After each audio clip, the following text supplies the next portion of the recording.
South Carolina, where 60% of Republican voters say they are Christian. Today, Mrs. Perry wiped tears, recalling her grandfather who had been deacon, then used biblical references to declare God revealed to her that her husband of 29 years should run for president.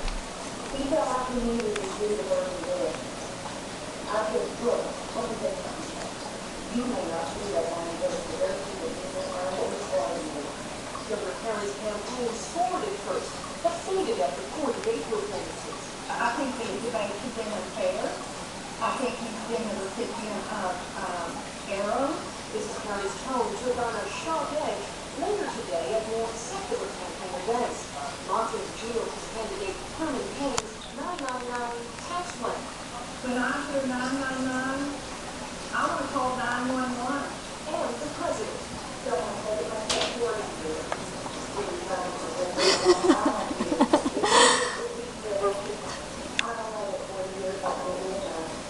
The kitty's eating Lucious's face off.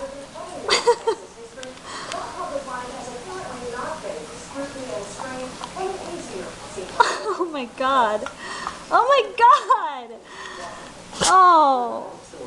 Tonight, an update on the outbreak of that deadly bacteria linked to cantaloupe. 2 more people have died, making this officially the worst case of foodborne illness in 25 years in this country.